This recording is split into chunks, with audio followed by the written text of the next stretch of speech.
This was one of the decks that was played in the Hooglandia Open this past weekend, and I liked the look of it. So D-Beard is someone who usually brings some innovative aggro decks to our Hooglandia Open events. They made it to the finals of a historic tournament with black-white humans at one point before that deck was popular. And this is a really neat take. So we've got Angelfire Ignition as a main deck splash here in an otherwise green-red aggressive deck. This card's very, very strong in the creature matchups where, you know, you pop this off, your creature gets big, it gets to attack, it gets to gain a bunch of life, which is nice. But in my mind, another card that I talked about a lot while we were casting the Open is I think Valorous Stance is in a very uniquely good position in the format. I think this is arguably one of the best removal spells you can have access to. It's so valuable being able to kill Lair or protect your threat against a sweeper. So I like this inclusion a lot. In fact, I think I might cut this Toski and put a fourth stance in the board because I'm pretty into stance if I'm being honest. I like it a lot. And then one other small change I make, I think Rahilda is kind of busto. I want 4 of her.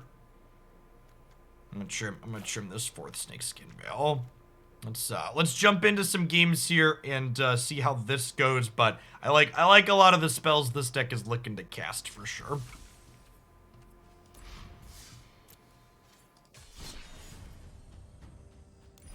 Yeah, honestly, honestly, maybe we even... How many white sources are in the main deck here? We've got 7, 8, 9, 10, 11. It could even be reasonable, especially looking at the curve here, to, like, put some of these main and, like, be boarding these Brittle Blasts. Yeah, I think that's exactly where my head was going. I think I like this in terms of curve purposes. This is much better against controller. Like, I think Brittle Blast is a fine card, especially with all the cleric tech running around. Like Stance and Blast are good to have access to. But yeah, let's do this to start.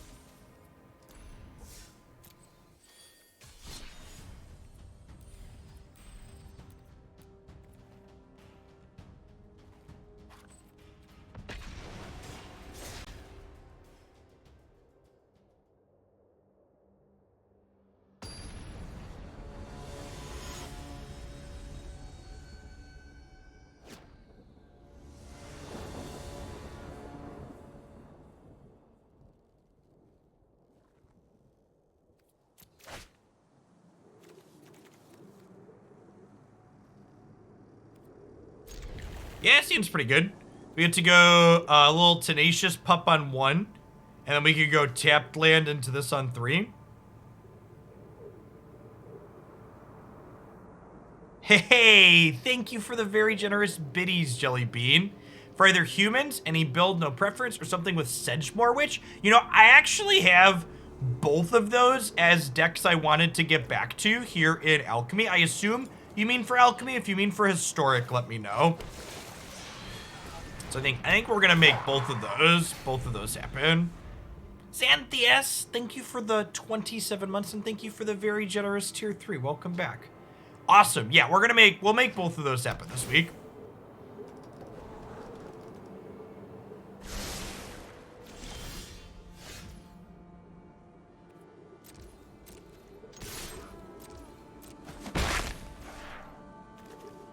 I'm gonna drop Kazandu Mammoth as my land drop here because I'm not sure if I want this to be white or red yet. And by not playing anything this turn, I gotta wait a second to make that decision.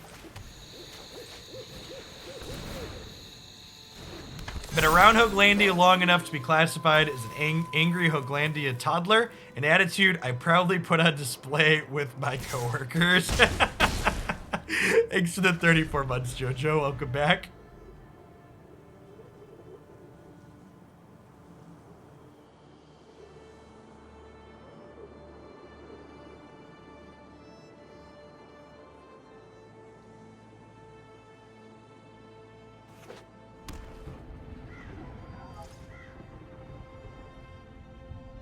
One thing to note that I think kind of makes like a specific mod chat be a little bit less relevant is that, and here someone was talking about what does the mana in this deck look like. I have to decide, do I want to lock myself out of being able to cast these, or do I want to lock myself out of the red? And I think I'm gonna name white here because we have more red sources than white sources in the deck.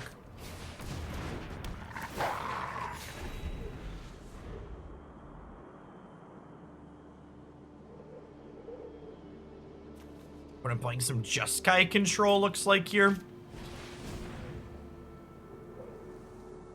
It is a little awkward that these white control decks get to play Divine Purge, which makes this a little bit worse. Yeah, see, I believe that's accurate, Breadboxer. Perfect. And we spiked the red source just like we talked about. We get to put this back into play here. Unfortunately, it does enter Tippity tapped, so it cannot attack itself, but Pup gets to get in for an extra point. That's what Meta Monday means. Meta Monday. That reminds me, I think I can hit publish on that video. We can make that into a command.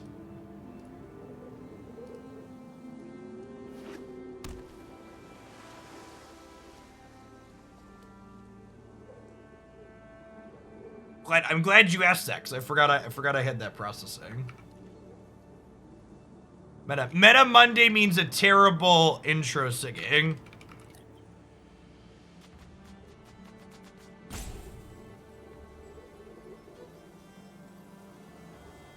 If you missed Meta Monday at the start of the stream, 10 minute video there. Feel free to pop on over to YouTube and check it out.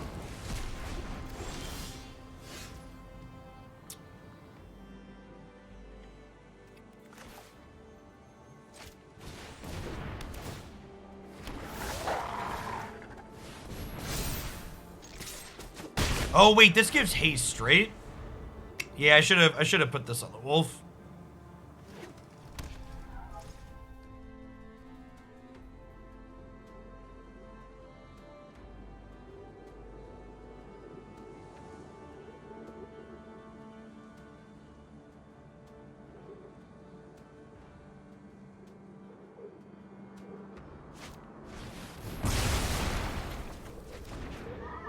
Sorry, mod chat. Yeah, there is the ability to... There's the ability to leave comments on specific users' profiles, which I think makes having a mod-specific chat a lot less important.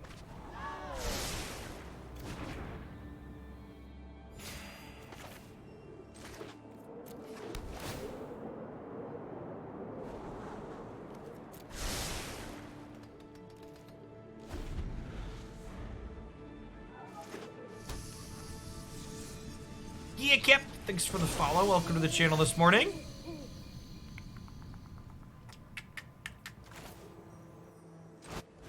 Start with this, since they gave me, what's it called? Gave me nighttime.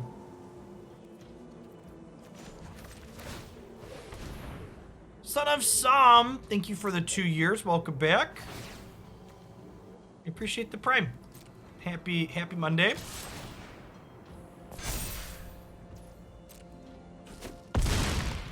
Okay. These are now 4/4 Stone Reins in hand, chat. Discover the formula is scary.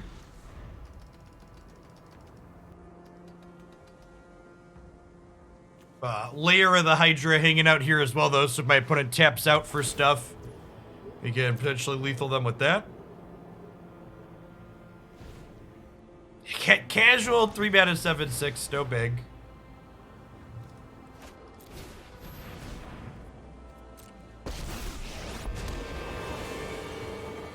Don't worry, I face scarier villains. Okay.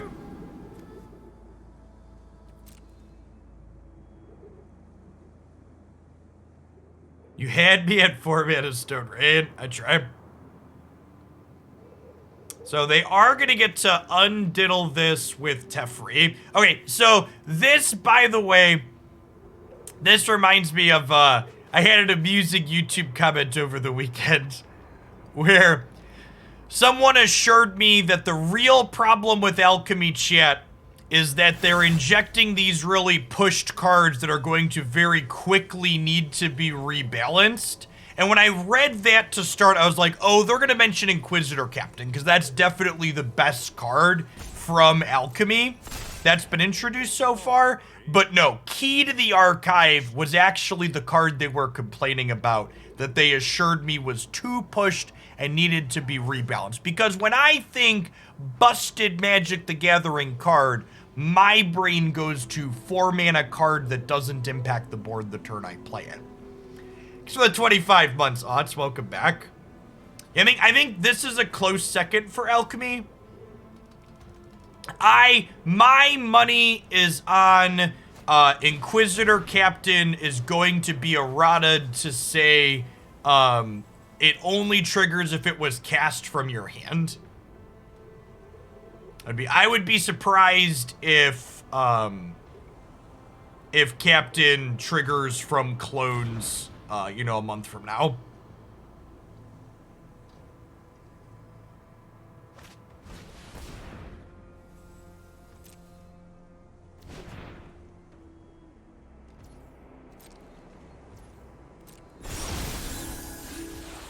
Okay, so they picked up Fading Hope, which means they're dead to my creature land?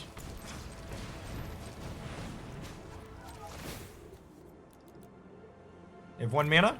We have 2 lethal threats.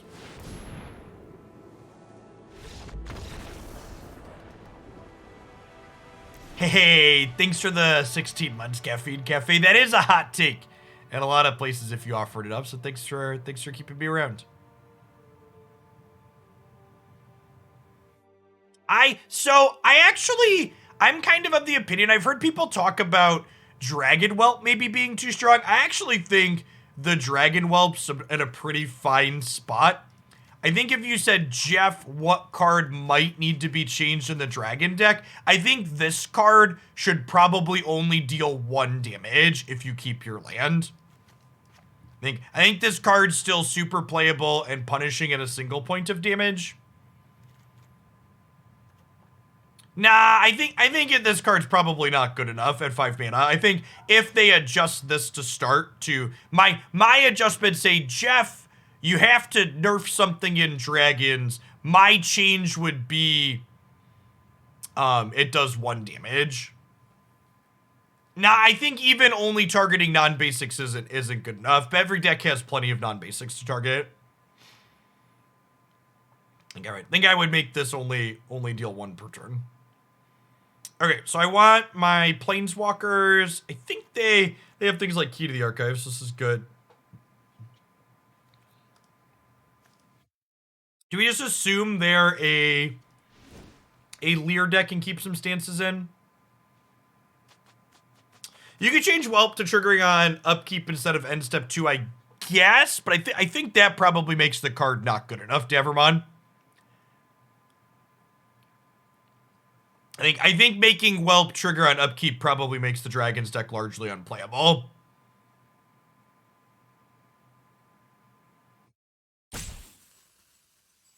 And again, I would shy away from changes that potentially render things unplayable. That's from the partners at the top end, so of 2a6, I've aborted an extra stance in case they're a Lair deck. If we see Lair or Hullbreaker in this game and we go to a game 3, I'll bring in the last stance. But for now, I'm not 100% that they're playing those cards.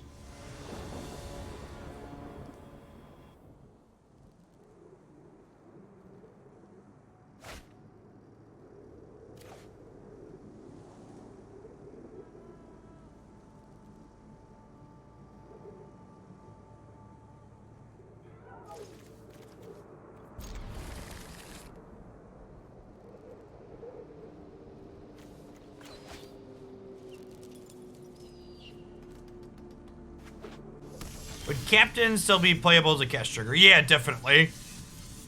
Ooh, I actually kind of like that change. So chronically ill with the one of my favorite ways to see changes happen in non-rotating formats. So if you made Inquisitor Captain a cast trigger, it is not a nerf, it is a side grade, right? Because it makes the card better against counter spells. And again, that's just the beauty of Alchemy launching Magic into the 21st century finally, where it's not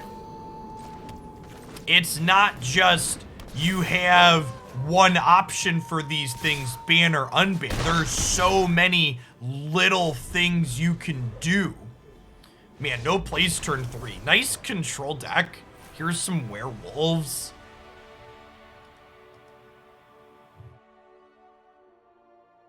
Sure hope they nerf Key to the Archive. Lol.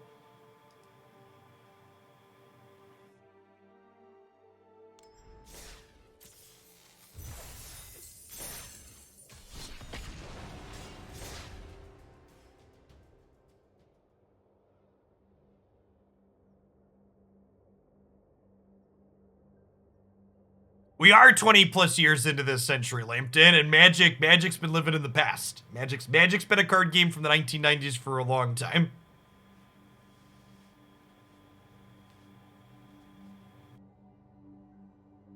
You probably haven't heard, but alchemy is actually a bad thing. Please check Reddit for more details. Speaking of, I know not everybody that watches on Twitch follows my YouTube stuff, by the way. I posted a short video yesterday, and by short, I mean I rambled for almost 20 minutes, where I talk about my thoughts on the arena economy and how alchemy pertains to it, to kind of have something to point people to. So if you've only caught bits and pieces of my thoughts on things, you're wondering, how does Jeff feel about all this stuff? It's a good watch for later. Play this on green and get a scry. Yeah, Ranger's class sounds good. I don't have a white man at the moment. We'll like play this on green and then play this on red, but I think that's fine.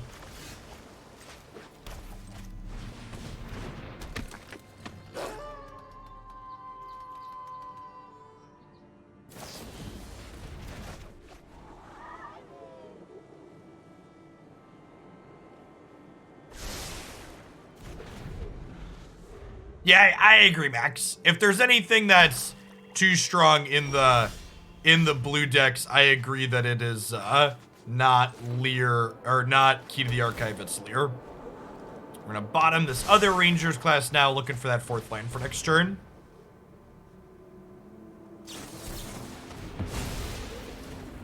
Gavasirin, thanks for the 23 months, welcome back.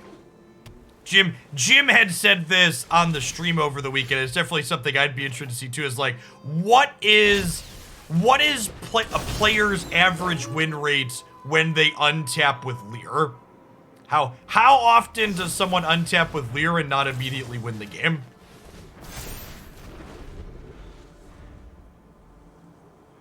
Thanks for the follow, Chaos Sniper. Good morning. Happy Monday.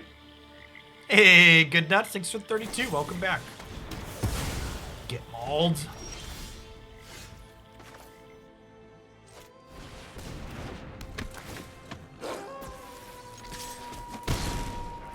People always ask, by the way, so if you didn't see my posted schedule, I am planning to be live all week, Monday through Friday.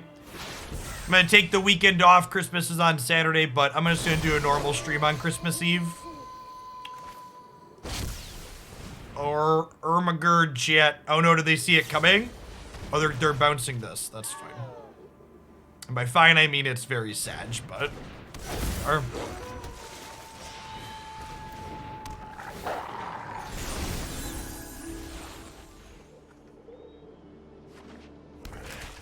Yeah, that's true too. Lair is a card that was made better through the perpetuity changes. That's super unfortunate.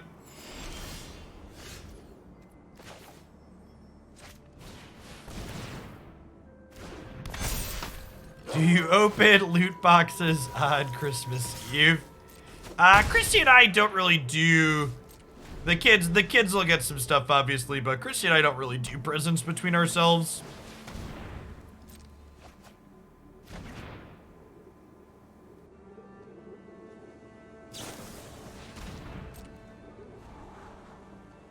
So I went Rahilda first that last turn, because I wasn't sure I was going to play Pup, because I wanted to see if we hit with the other one first.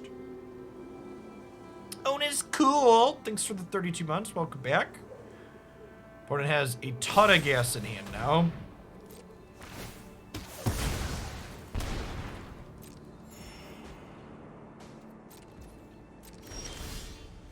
I mean, they could just make Lair cost 1 more mana, right? That's like the easiest change you could always make to stuff like that. Just up the mana cost. Lair's probably still pretty playable at 6. That's really sad. Poor Lair of the Hydra. Yeah, they could also add once per turn to its text box. Yeah, actually someone said making Lair a 3/3. Making Lair a 3/3 is actually an upgrade for it. Agree with that. We have our one-of copy of Brittle Blast here, game 1 against a control deck, is a little bit of a big sad. Little big sad. Or are they out of cards in hand? Are they out of spells? Or whatever spell they have, they can just cast with these?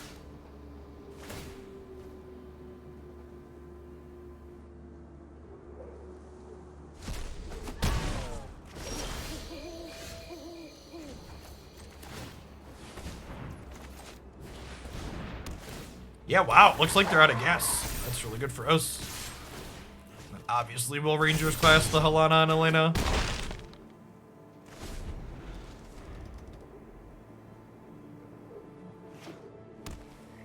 Please concede.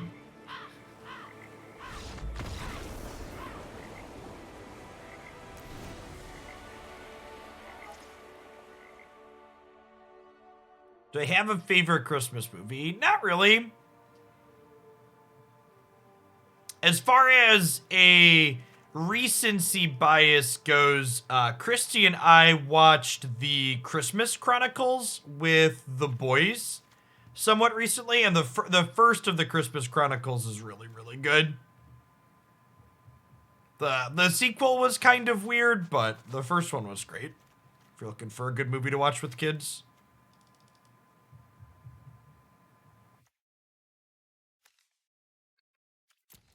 Honestly, I could see Outland Liberator being good here just because killing Meat Hook can be valuable.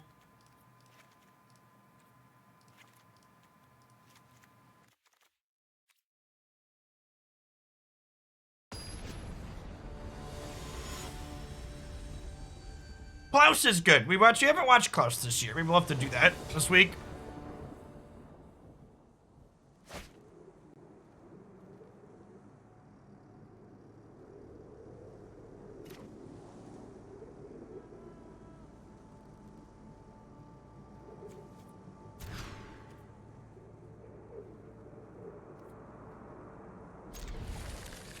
I came to the conclusion that the Rune King was not for me. I kind of just bounced off of the combat in Rune King a little bit, so we're not going to be finishing that one on stream. For variety stuff this week, we're going to do a little bit of Runeterra almost every day, and then today and tomorrow we're gonna do some shorter narrative-driven games that had good reviews that I picked up a little while back. We're gonna be playing a game called What Remains of Edith Finch today for the last couple hours of the stream, and then tomorrow we're gonna be playing a game called Erica.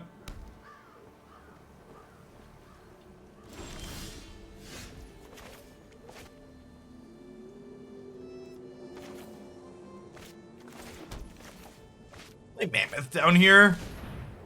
Playing the untapped land so I can hold this up.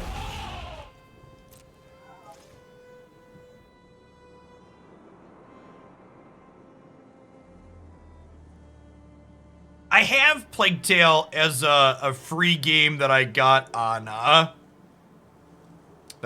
PS Plus. Might try that one at some point. It's supposed to be stealthy for combat. I'm usually not a huge fan of stealth games.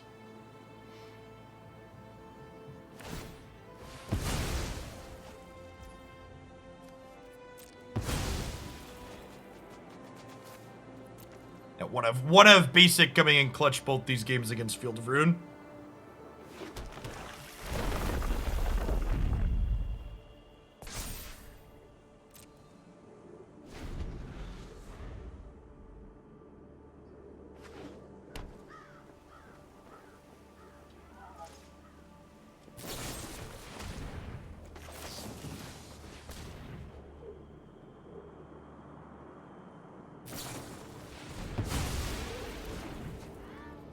And they have a lot of counterspells in against us post-board.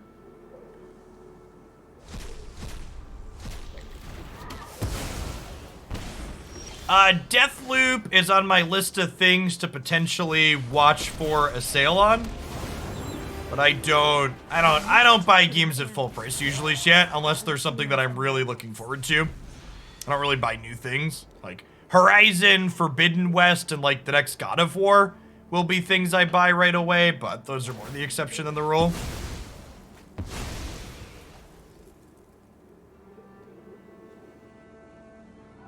Hey, I'm glad you're enjoying it, Trench.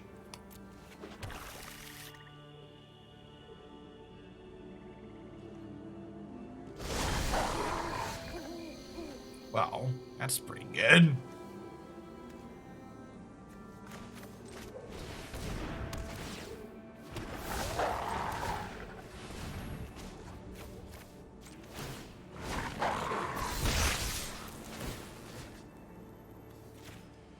Gonna make back bomb bigger. It's better against the sweeper.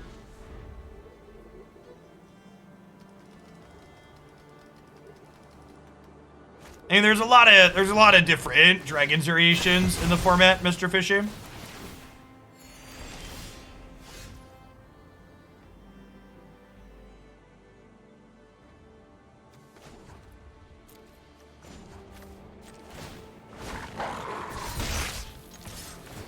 I'm also gonna be honest, Cody, after playing Rune King on PC, my desire to buy non-PlayStation games is at an all-time low.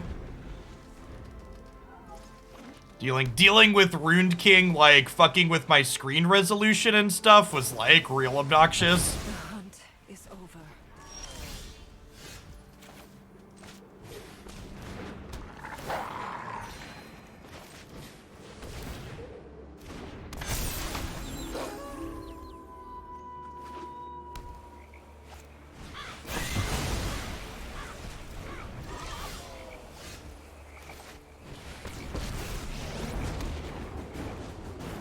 Yeah, I think black is a fine splash in the Dragon's deck for what it's worth.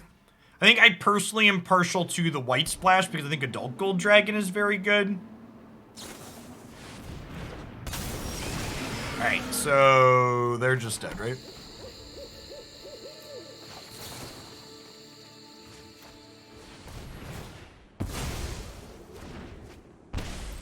Valorous Stance, chat. Valorous Stance.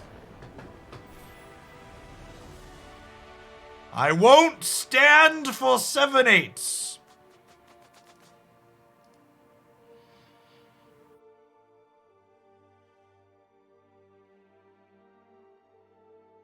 Love me a good modal spell. Modal spells are just lovely.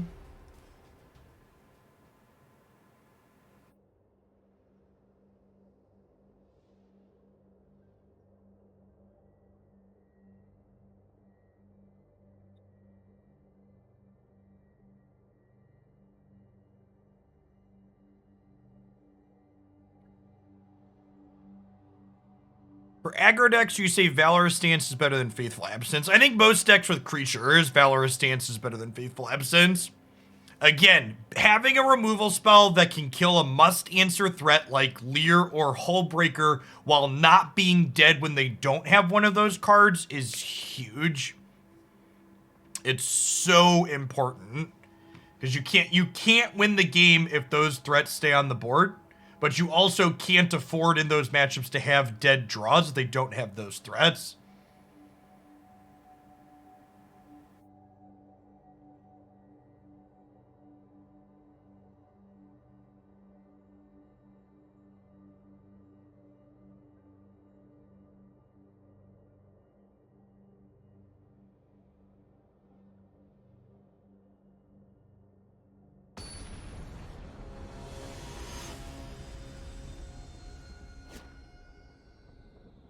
That's true too. Not giving them a card back is also important.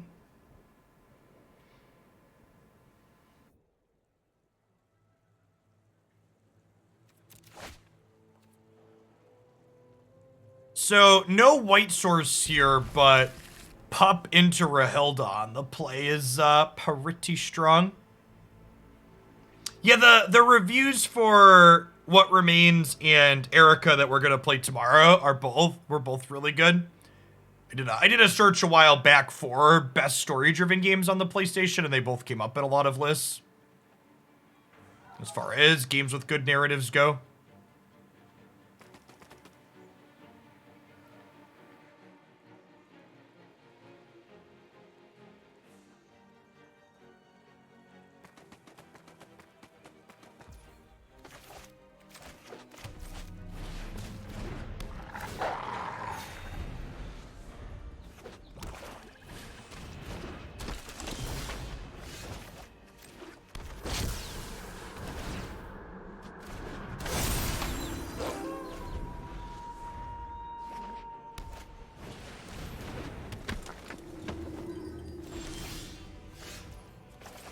Draw.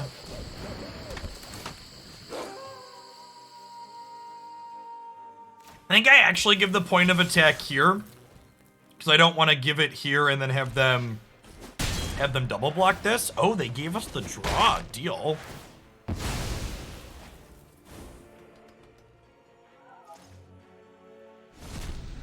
I completely understand Agent Orange. Thanks for playing and congrats on making it to the finals. We'll have people, my wife will reach out to contact you about prizing later this week, so be sure to keep an eye on your Discord DMs for that.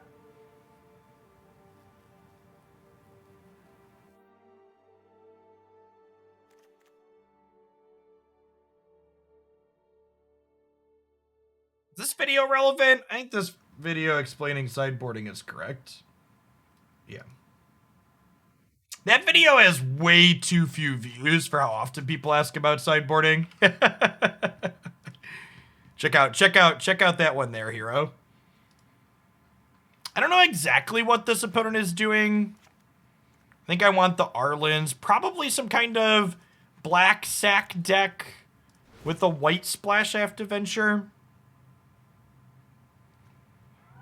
Hey, what's going on, D-Beard? I liked your core a lot, as you can see. Made a couple of small changes, like more stance and another Rahilda, but I think your core of green-red splash. Green-red splash is pretty good. I'm gonna put in another Angelfire Ignition. It's not great against spot removal, but it makes our creatures better against Meat Hook, and it lets me trample over their chump blockers. Ooh, that could be true. Maybe I'm supposed to board in the Bolt because of the exile clause on it. Yeah, I think if we go to a game 3, I'll do that, Celeste. I didn't consider that aspect of the card. Good shout.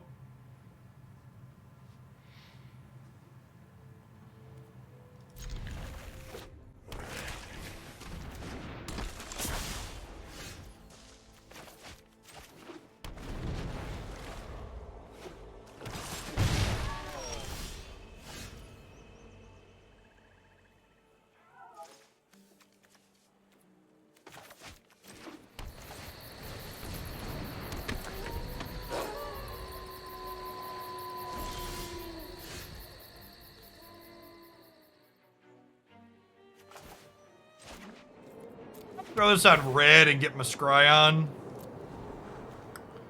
Yeah, that's keepable.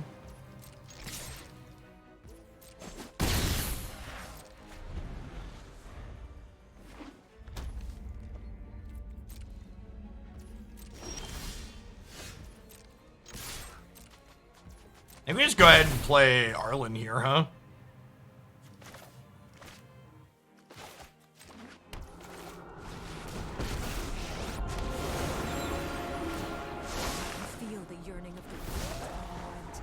Hey, thanks for the 16 months of Prime Blue Fire. Welcome back. That's pretty good.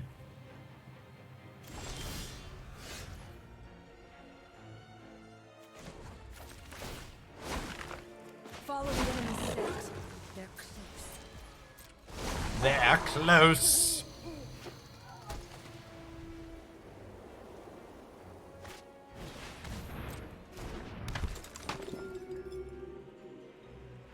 Yeah, sack this to kill my thing. Yeah. Sad.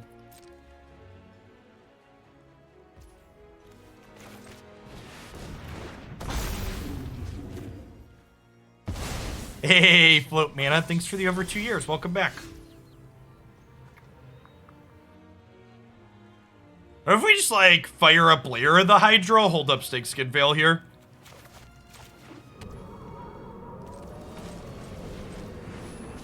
Go into it.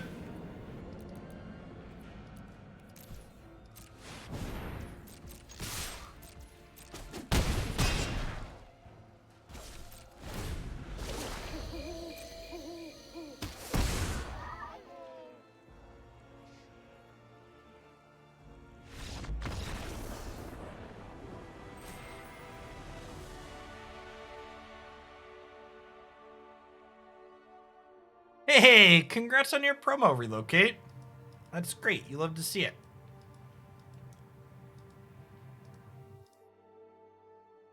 Always feel free to do good stuff bragging in chat. We have a dedicated channel for that in the subs Discord server too. The Steakhouse is a wonderful place for all sorts of good news.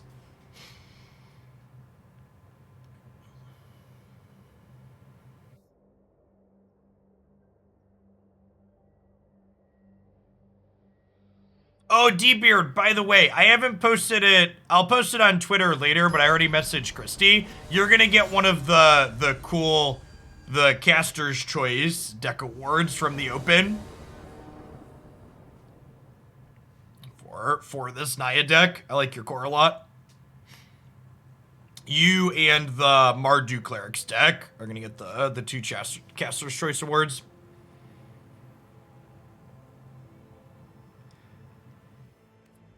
Some dragons won the Hooglandia Open.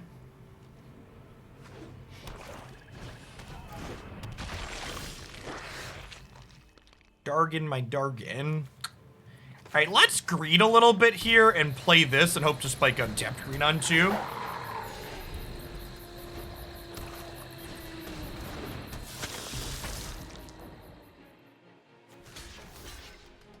I'm okay with this trade if they want to trade this 1 for 1 here.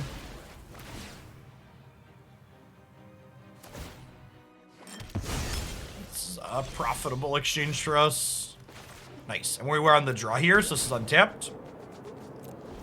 Love it.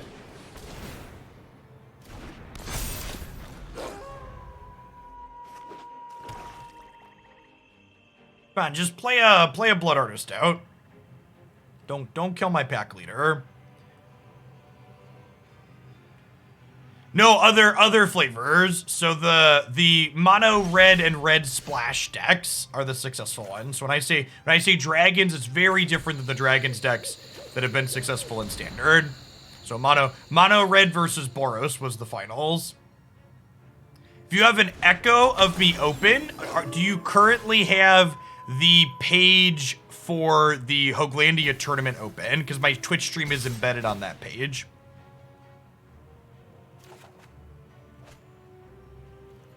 So you probably just have me loaded twice. Zach, thanks for the 20 months. Welcome back. Good morning, good morning. Happy Monday.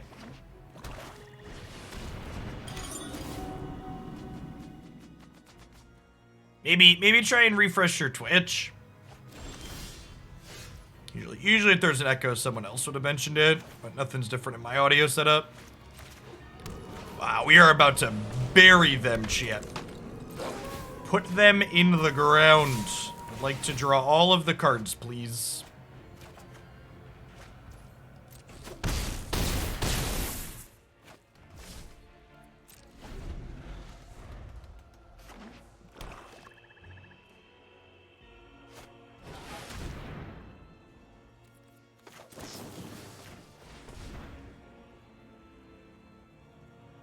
Should have paid the extra one, chat.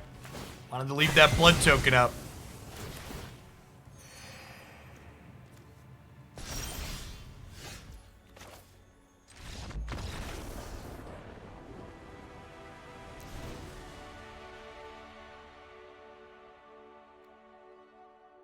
Okay, so I do think these Flame Blessed Bolts sound good. Arlinn sounds good. Trample sounds good.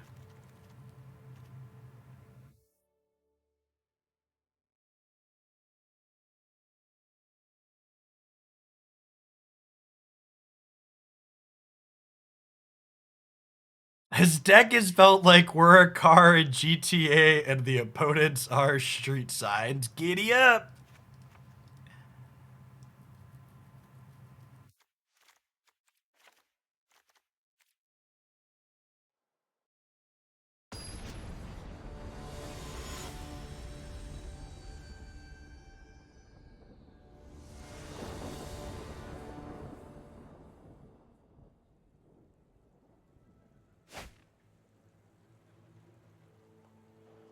Hey, thanks for sticking on with the tier sub, Frixian Reaver. Welcome back.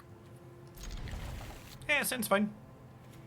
2 into 3, all our colors of mana. Scry on 1 here.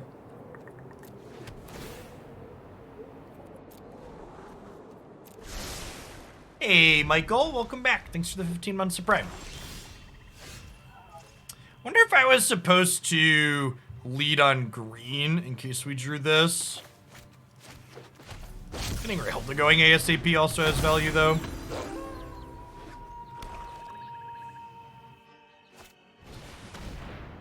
Hey, awesome, Reaver. We will have signups open for it soon, but the next open for people that are interested in playing and would like to save the date is definitely going to be January 8th is a Saturday. So it's going to be historic this time around. It's been a little bit since we've done a historic tournament.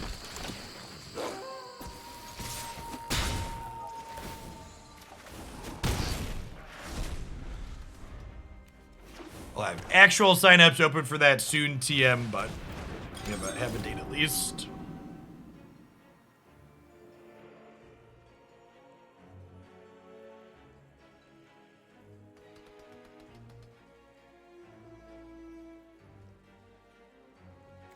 So we have a Bloodcaster in exile here. We're definitely not playing this out pre-combat. I want to just cast the Bloodcaster, potentially whatever else we get with this. Oh, you know what? I think I forgot to board in my Outland Liberators. I should do that for game 3.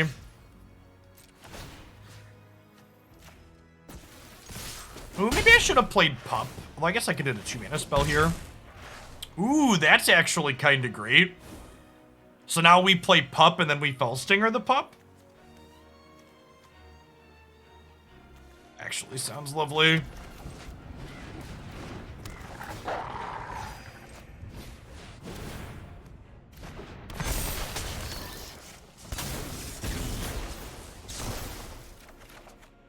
Thanks for the cards, opponent.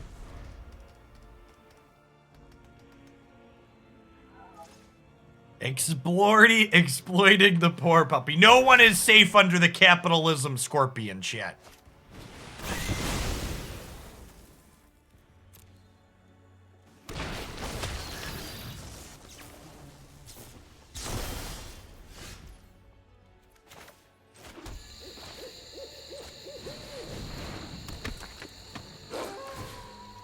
Don't know who's going to be commentating with me yet. Jim Davis is going to be joining me again as my second primary commentator. Him and I work really well together. I'm not sure we're gonna have another rotating person like we had Cedric in for this last one. I haven't reached out to folks yet for that, so not sure who's that is going to be just yet.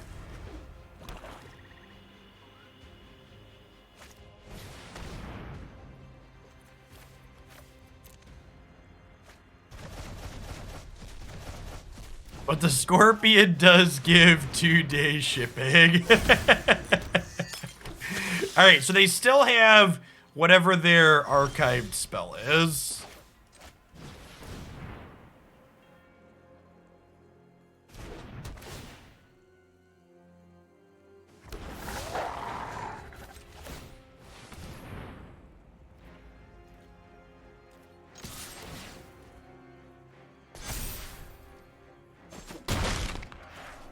Yeah, CGB's not big on historic though, so I think I'm gonna wait to ask CGB for us to get back to Alchemy, because that's more his speed.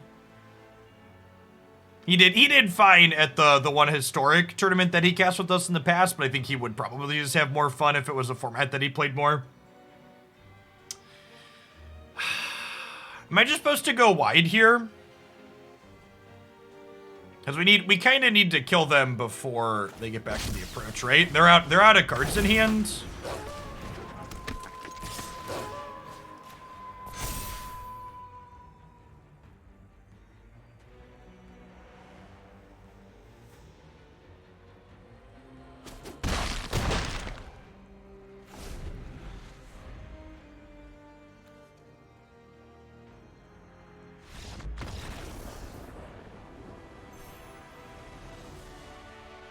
Zach Industries, I missed that your tip came through for your deck a little bit ago. Thanks if you're still here. If you are still here, can you let me know if there's a particular day/time you'd like to see that played this week? We're doing Magic every day to start.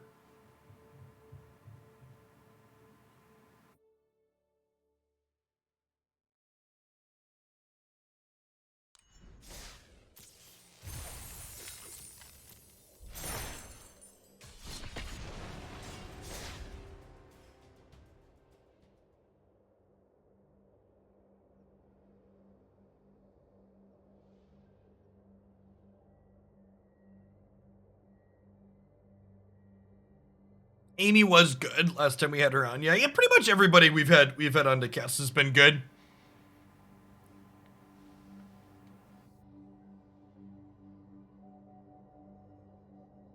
You keep talking about game 3, but I've not seen one today. Is that a bug or a feature?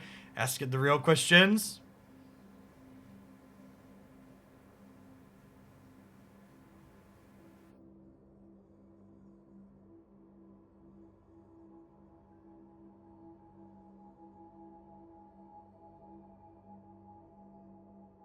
Whatever day works. Perfect. We'll have it up tomorrow then. Thanks for the submission. How someone should practice for a one-off 10K tournament? Well, it depends on what resources you have available. So in my opinion, playing random ladder matches is not good tournament preparation. Playing random ladder matches is better than doing nothing. But in my opinion, proper tournament preparation typically involves sitting down with another person or a group of people and playing specific matches that you care about. So playing random matches, whether it's ladder or moto leagues or whatever. I agree, Emson. I was a little bit sad that the community, not Hoaglandia, but the Magic community in general seems to be pretty down on Alchemy, because our overall viewer metrics for the Open this past weekend weren't stellar. But as far as quality of games goes, I was very happy, and my expanded production team knocked it out of the park again. We had our second Open in a row where the only time we spent not showing matches of Magic was time we explicitly didn't want to show it, so we could take bio breaks or place a couple of ad rolls for the people sponsoring the event. I think we've got the production aspect down to almost a science with the group of 5 people we had working on things.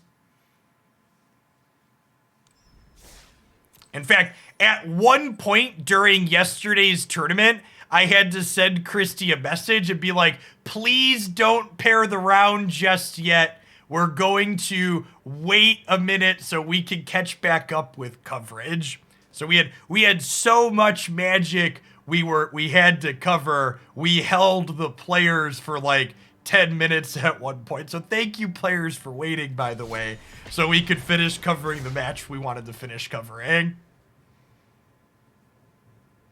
Bear Senior, thank you for the almost 4 years. How time flies indeed.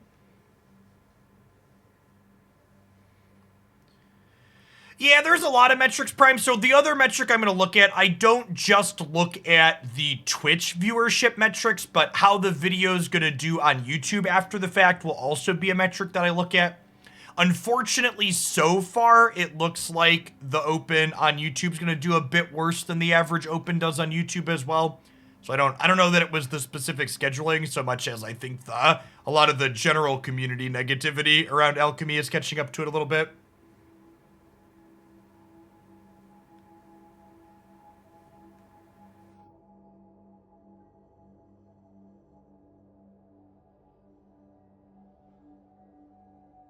And for what it's worth, chat, I don't plan to stop playing Alchemy on this channel as long as I'm enjoying it. And the thing I most have to say is,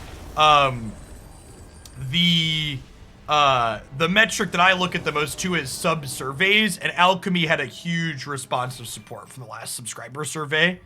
That's 2 awkward draws in a row.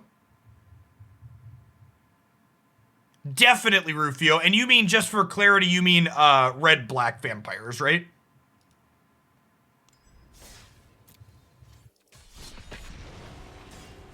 I don't know about the logistics of running an in-person event, Apollo.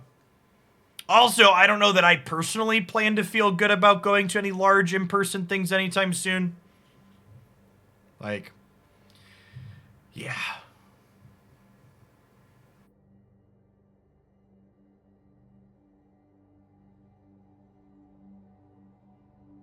Yeah, it could be too much lifeguard. I'm definitely very interested to see what support for Alchemy looks like on the January sub-survey once people have had a chance to digest it for a few weeks. Thank you very much for the generous gifties, Rufio. We can get some red-black vamps up tomorrow along with green aggro.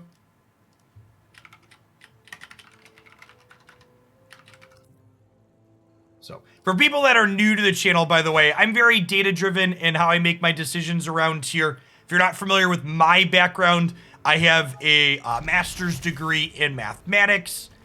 I spent time doing data analysis and automation stuff for a Fortune 50 company in a former life before I was a full-time meme here on Twitch.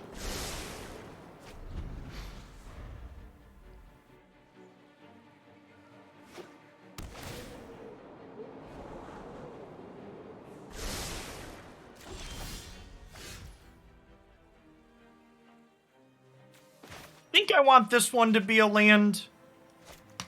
And then this mammoth's probably a spell. Hey, thanks for the prime. Thanks for the prime. Welcome back.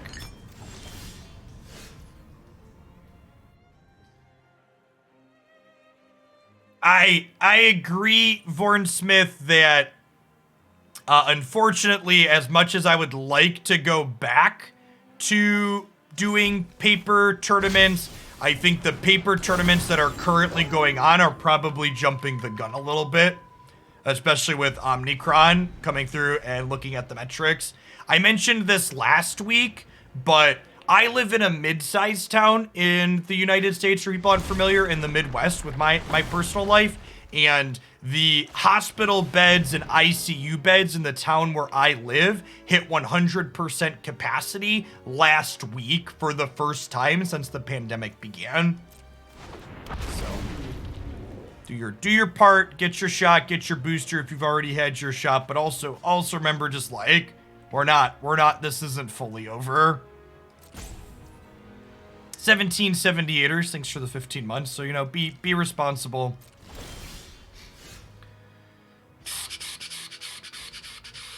I think I want this land. I think I'm declining here so we can play Mammoth plus hold Snakeskin Veil this turn. Okay, so with this draw, do I like attack in here and double buff the Rahilda?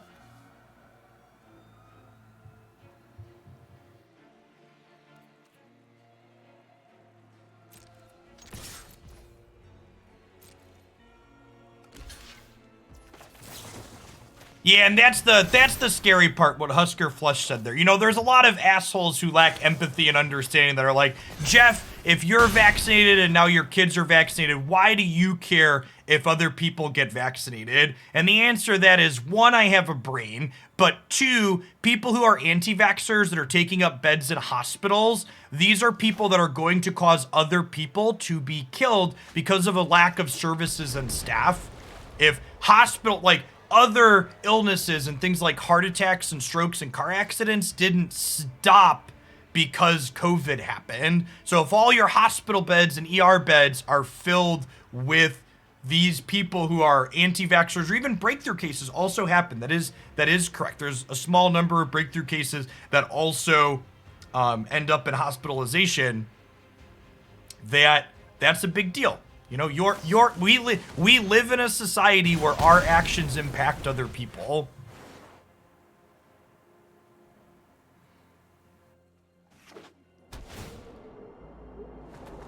So, you know, give a shit about other people and do the right thing, champ.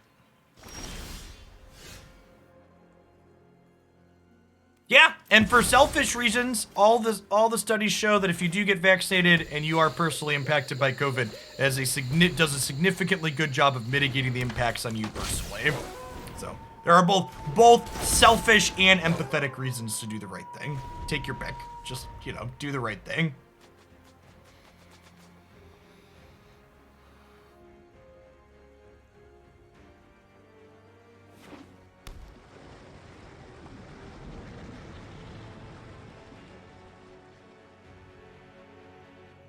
Our poor little wolves are getting outsized by dragons here, chat. Definitely a matchup where I'm excited to bring in some extra copies of Valorous Stance out of the board.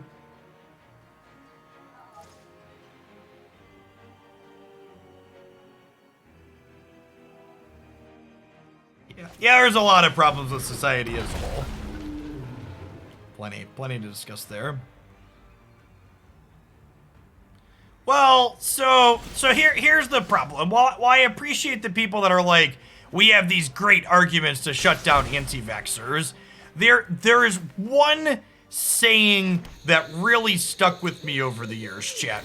And that is, you can't logic someone out of a position they didn't logic themselves into. People who are anti-vax, like, aren't anti-vax because they had a good discussion, chat. They're anti-vax because they sat on the toilet and spent an hour on Google or YouTube looking for information that validated feelings they already had.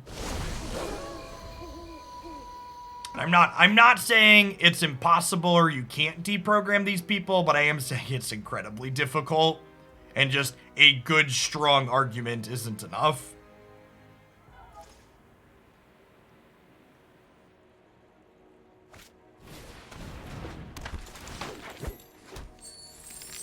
Have another land here. You can see a 7/7 dragon coming down.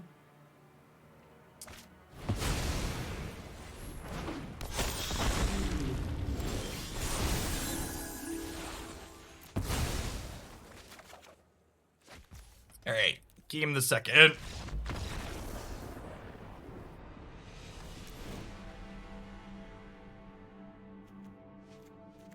Stance is great. Brittle Blast is great. Honestly, I think Angelfire Ignition's probably pretty good here.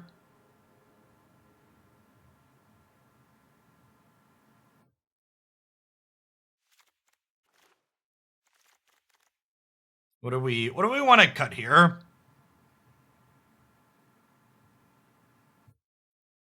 Pup, I probably want to just increase the average card quality that I have here, huh? Trim Pup. This can serve a similar function to Snakeskin Veil, so maybe we trim that.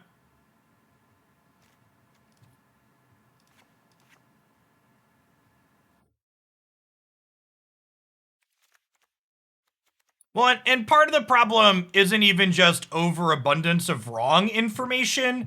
It's, you know, the both sides are all sides are equal and worth discussion, right? It's like things like climate or flat earth, right? Like, if a news station has one person on that says the earth is round, like we know that it is, and then they're like, well, we need to hear both sides, so we also need to have a flat earther, even though they're like verifiably fucking insane with what they believe, like, that's not a good faith position to be in. And that you need to listen to everyone and hear every side of an argument, like, it's just not true. If one person tells you it's raining and one person tells you it's sunny out, you don't need to look into both things individually. You just need to stick your head out the window and see what the weather looks like.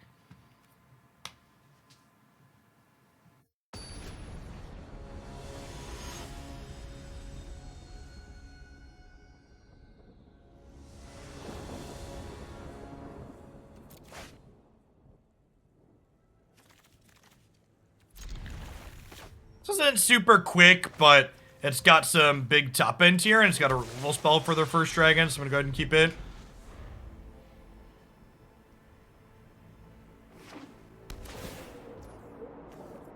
Alright, we're gonna move on from the vaccine, both sides discussion at this point. Always happy to talk about that at length too in the Discord server if you're looking for a place to have topics about that whenever you want. We have both politics and COVID channels in there that are both fairly active. I think they're actually two of the most active channels on the server. So great place to talk with myself and other Hoaglandians. Thanks for the follow, Merkin.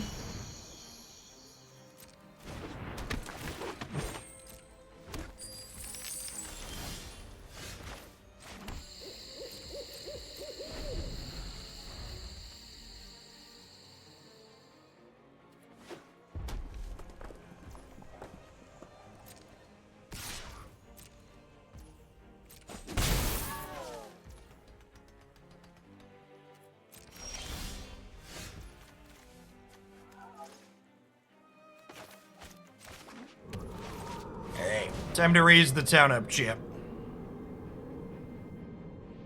I actually haven't had a chance to play with my 3D printer yet. A family member of mine is super into them and actually gifted me one that they had extra. And we played with it a little bit when they were over, but I haven't had a chance to play with it myself yet. I don't know what Runeterra deck we're playing today yet. I imported a bunch of decks from top ladder players over the weekend, and we're going to pick one of those to poke at, I think.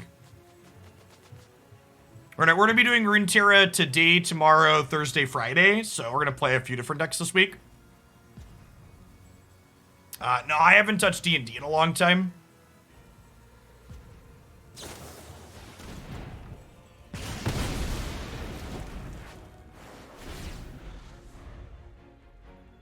Alright, we can dodge a gold span dragon, we can dodge a ball.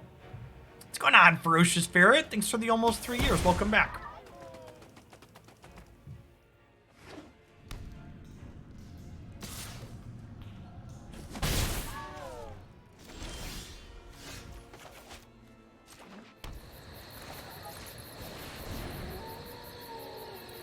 Alright, so they're gonna get a 7/7 next turn, but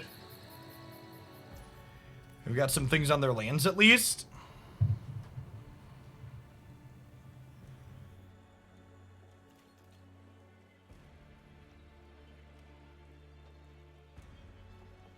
Yeah, maybe Emson.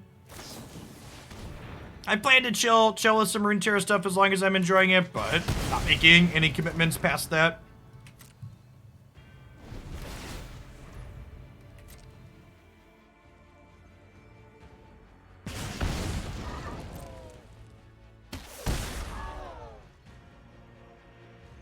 Salami! Thanks for the 2/3 of a year. Welcome back.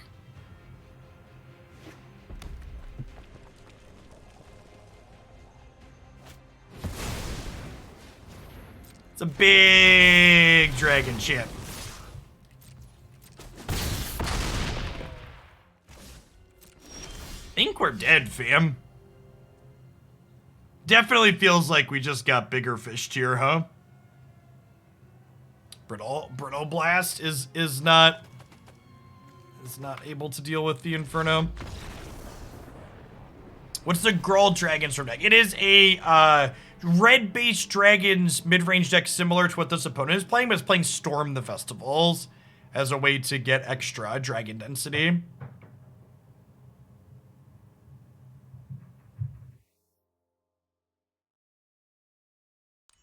Yeah, the fact that Runeterra has a sweet single-player mode is great.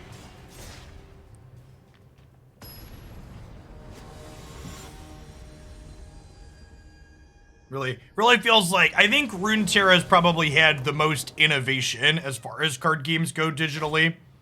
They've added a lot of really fantastic features to their thing. I keep this. We're on the play, we have like Rangers class into like level hold up Snakeskin Veil. That seems fine.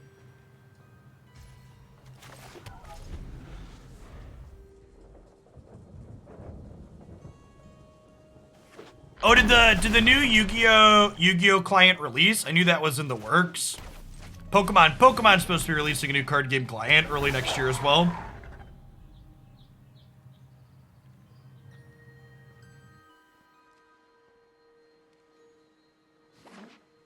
It's releasing soon. Yeah, that's where Pokemon is at. Pokemon is also releasing soon.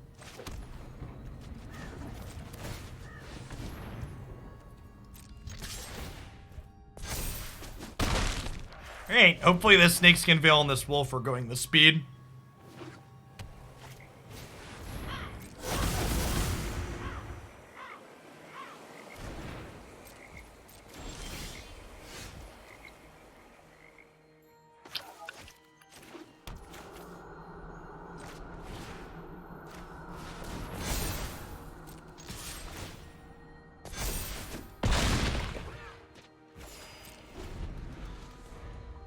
I think it's safe to say Pokemon Unite's probably the game I've enjoyed playing the most in recent memory. Oh, you know what's sick about this Break Expectations too, chat? This card costs less than 2, so they don't even get to see it in my hand, which is awesome. Unite has just completely dominated my off-stream gaming time. I would love a Ginger Brute. My wife and I play it a ton together in duos and 5 stacks, and then we also play with the kids.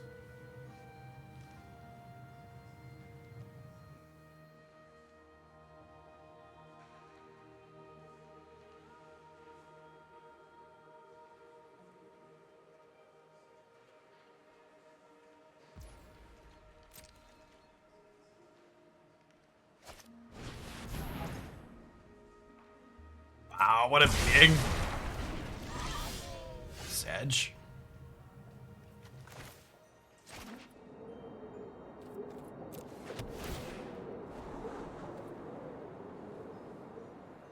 Oh, you know what? I should have played Town-razer hold up Snakeskin Veil here, probably.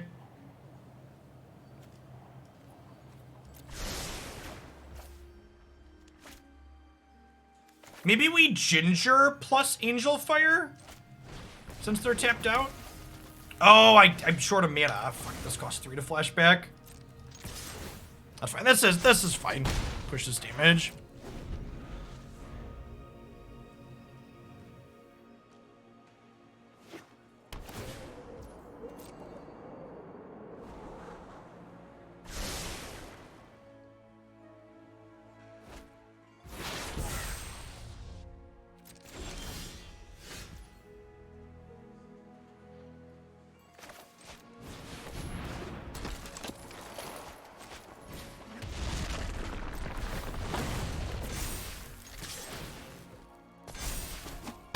You'll never catch him, chat. He's the gingerbread man.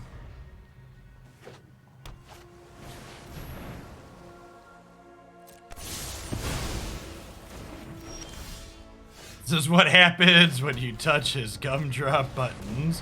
Not my gumdrop buttons. They have plenty of each color here. We'll tag one of their white sources, I guess.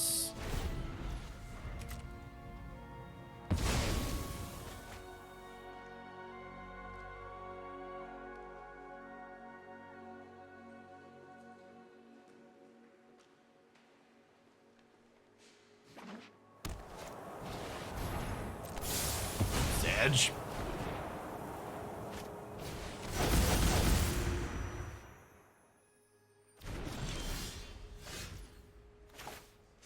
That's lethal. Most of our creatures were lethal there with the Angelfire in the bin.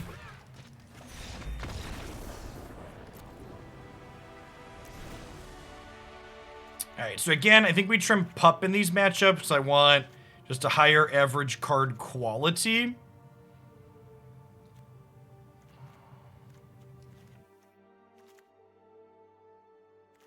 Are we supposed to leave some Angelfires in? I mean, to be fair, Beck, sweepers aren't amazing against a lot of the threats in the current Alchemy and Standard formats, so I don't think them having a bunch of sweepers is really that big of a deal. No, I think this card's very good. We've played it in other decks in the past. It's super reasonable in the creature matchups. It's fine in the control matchups for like what you just saw there. Especially with things like Snakeskin and Valorous Stance to protect. It giving haste is a part of what can make it somewhat reasonable. For sure. For sure.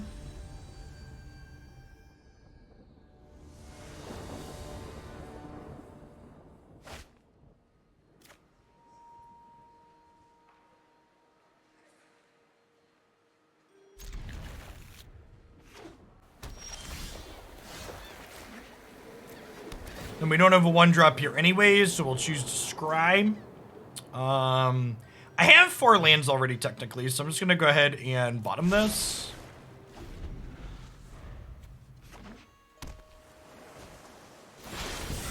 Shadow's Verdict is a pretty good card, for sure. I think I want to get this resolved. I could be right to play this, though, to force them to have removal.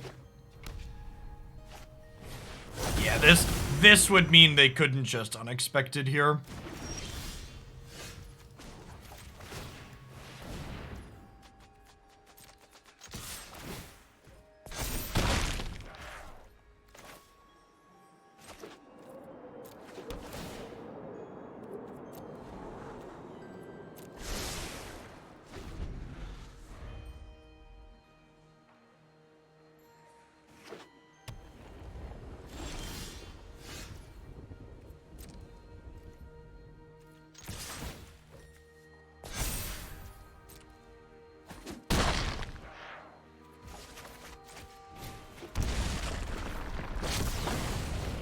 Rahilda, hold stance here.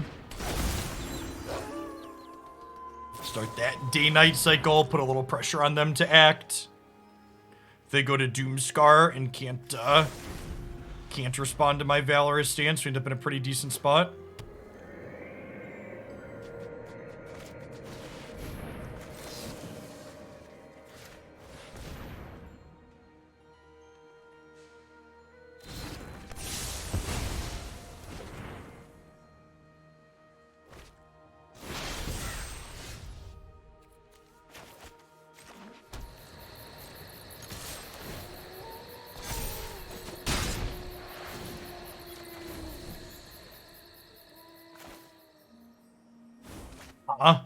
I think I'd rather just get Arlinn down this turn.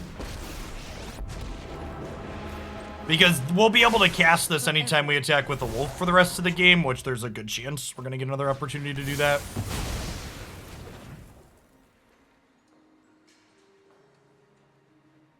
Maybe famous last words.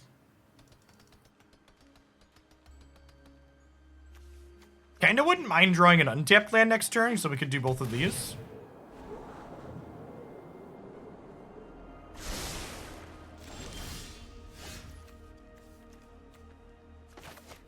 Definitely want third green more than third red. Wait for the perfect moment to strike. Just go ahead and pass here, flip it to Knight. Be able to cast both of these at their end step thanks to Arlinn's +1 last turn.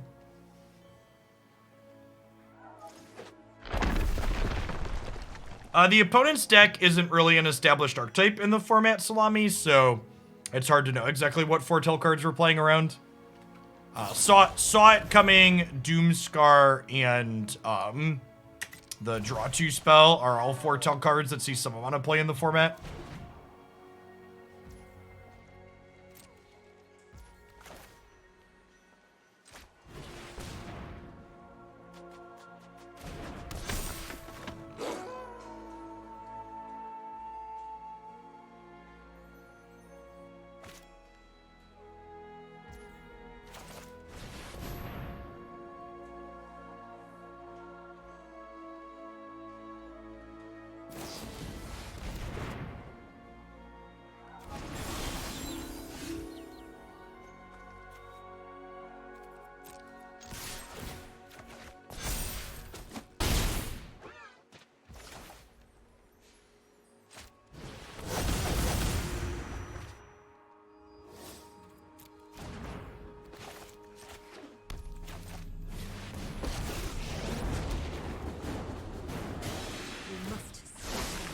From engulfing waves.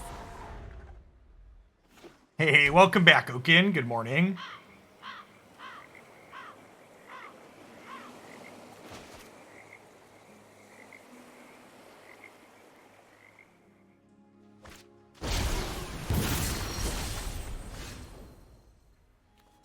I only have one white source, huh?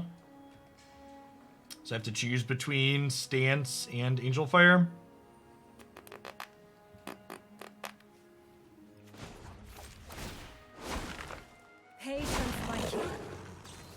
I think we'll just Stance.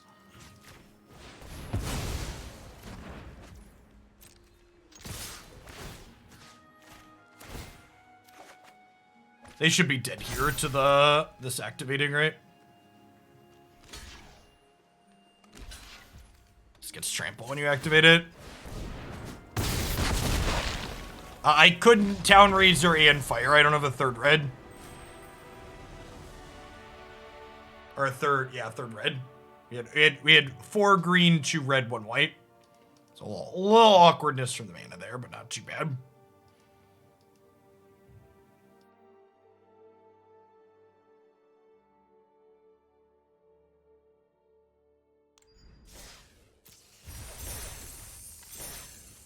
For the follow, Chef. I liked the core of this deck a lot. It was really sweet.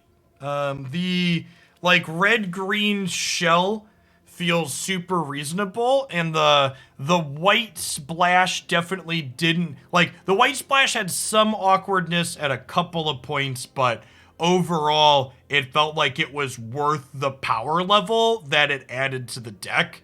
Valorous Stance especially, I think, is just a very premium removal spell in this format. And Angelfire Ignition definitely felt like it punched above its weight class at different points, whether it was giving haste in the control matchups, or giving trample in the sacrifice matchups, or giving lifelink in the creature matchups. It just does a lot of what you're looking to do in the format in a lot of different spots. So if you're looking for a werewolf-y take, I like this one a lot, I think.